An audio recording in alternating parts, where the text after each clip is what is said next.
কথা হচ্ছিল আমাদের এক বন্ধু বিভূতিকে। প্রায় 10-12 দিন আমাদের আড্ডা এসে অনুপস্থিত, কোনো খবর পর্যন্ত নেই। অথচ দলের মতে সেই বেশি আড্ডাবাজ।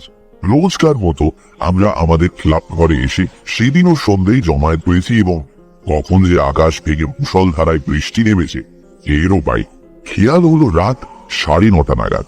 এবারে বাড়ি ফেরা দরকার, কিন্তু দরজা খুলতেই যে দৃশ্য চোখে পড়লো, সঙ্গে সঙ্গে আবার দরজাটা তখনই বন্ধ করে ঝমঝম করে তখনও বৃষ্টি ঝরছে এবং বৃষ্টির ছাদের ঘন কুয়াশায় চারদিক একাকার। সমস্ত গলিটা জলে ডুবে গেছে, ঘরের চৌকাঠ পর্যন্ত জল থই থই করছে। সঙ্গে কারো একটা ছাতা বা ওয়াটারপ্রুফ কিচ্ছু নেই। অথচ বের হওয়ার সঙ্গে সঙ্গে একেবারে স্নান করে যেতে হবে। তাই সকলে আবার যেন খেয়ে বসলাম। রিমে বললে, বলছি বেরোনো যখন যাবে না তখন ভূতের গল্প শোনা যাক। এই যে সরোজ, ভাই একটা জমাটি ভূতের গল্প বলো তো। আমাদের মধ্যে সরোজী সাহিত্য, শুধু সে সাহিত্যিকই নয়, চমৎকার গল্প বলবারও তার ক্ষমতা আছে। কিন্তু মহিনের প্রস্তাবে বাধা দিল দিবেন। বলল, না না না, আরে এর চেয়ে ভালো সচিন নতুন কোনো ম্যাজিক দেখা যাক। আমি প্রস্তাবে এবার সাই দিলাম। হ্যাঁ, সেই ভালো। সচিন, শুরু করো। আমাদের দলের মধ্যে সচিন অ্যামেচার ম্যাজিশিয়ান হলেও ম্যাজিকে সত্যিই তার বাহাদুরি ছিল। আশ্চর্য রকমের ম্যাজিক একই সময় আমাদের দেখিয়ে সে কতদিন তাক লাগিয়ে দিয়েছে। ঘরের এক কোণে একটা চেয়ারে বসে সচিন আপন মনে একটা সিগারেট টানছিল। আমার প্রস্তাবে সে বলল, ম্যাজিক যে দেখাবো তার জিনিসপত্র কোথায়? আটটা করে সরোজ বলল, জিনিসপত্র না হলে ম্যাজিক দেখাতে পারবে না। কিসের ম্যাজিকিয়ান তুই? ঠিক আছে, শুধু মাথায় দেখাচ্ছি তাহলে। সকলে উৎসাহিত হয়ে উঠল। এক কাজ কর, ঘরের আলোটা নেবা আর একটা ক্যান্ডেল জ্বালিয়ে টেবিলের ওপর রাখ। সুচিনের কথা মতো তাই করা হলো। একটা মাত্র ক্যান্ডেলের আলো ঘরের মধ্যে অদ্ভুত আলো ছায়া সৃষ্টি করেছে। আলোর শিখার একটা ছায়া সেই আধো আধারে দেয়ালের গায়ে কাঁপছে। বাইরে সমানে পড়ছে বৃষ্টি। সচিন তার আগের আসনেই বসে।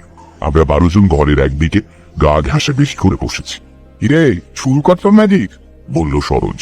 চুপ কর, কথা বলিস না। তারপর সবাই চুপচাপ। 1 মিনিট 2 মিনিট করে প্রায় 15 মিনিট কেটে গেল। এদিকে সবাই অধৈর্য হয়ে উঠছে। এমন সময় সরোজ আবার প্রশ্ন করল, এই এই সচিন, কিরে ঘুমবনি নাকি? চুপ, দরজাটা খুলে দেয়। এসেছে দেখ। সলিড ছোট একটা শব্দ। আমরা সকলে শুনতেন। শব্দটা খুবই এগিয়ে এসে বন্ধ দরজার কাছেই থামলো। তারপর দরজার গায়ে শব্দ উঠল, কে? আবার আমি উঠে গিয়ে দরজাটা খুললাম। সঙ্গে সঙ্গে একবার বিদ্যুৎ চমকালো। আর সেই ক্ষণিক আলোর দীপ্তিতে দেখলাম এ যেন একজন ঠিক দোরগোড়াতেই নিঃশব্দে দাঁড়িয়ে আছে, অস্পষ্ট একটা ছায়ার মতো। কিন্তু আগন্তুক আমার প্রশ্নের কোনো সাড়া দিল না।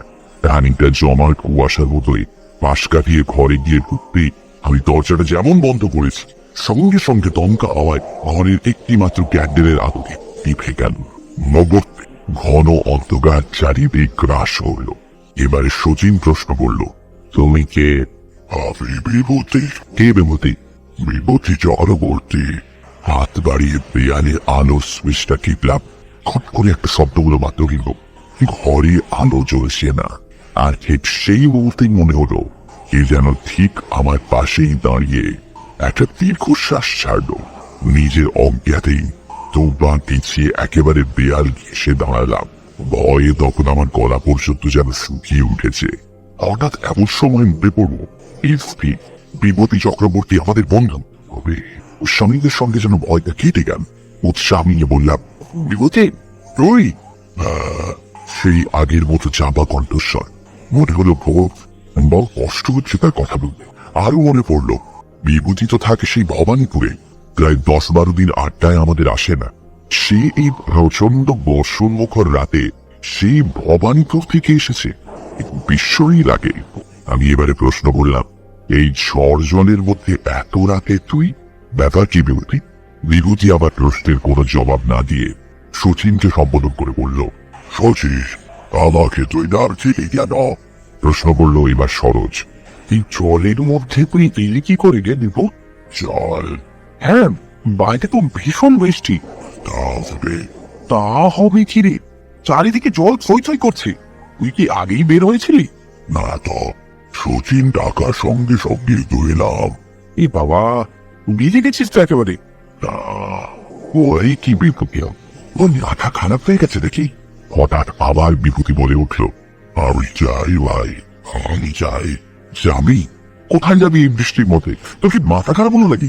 বড় কষ্ট হচ্ছে, আমি আর ঘরের মধ্যে থাকতে পারছি না, আমি চললাম।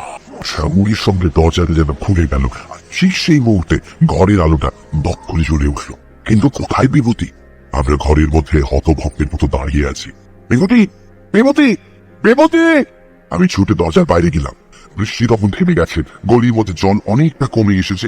যতদূর দৃষ্টি যায় কাউকে দেখতে পেলাম না, কেবল জলের মধ্যে দিয়ে কারো হেঁটে যাবার ছপ ছপ শব্দ কানে ভেসে এলো। পরের দিন দুটো সংবাদ আমরা জানতে পারলাম। একটি সংবাদপত্রে প্রকাশিত হয়েছিল, গত রাত্রে 3 ঘন্টা ব্যাপী প্রচন্ড বৃষ্টির মধ্যে শহরের শ্যামবাজার অঞ্চলের বিদ্যুৎ সরবরাহ মিনিট 20 জন্য বন্ধ হয়ে গিয়েছিল, রাত 9:45 থেকে 10:05 পর্যন্ত।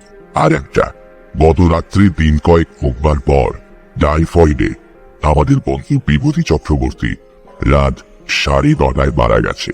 তারপর কতদিন কেটে গেছে, কিন্তু সমস্ত ঘটনাটা আজও কিরকম অস্পষ্ট হয়ে আছে।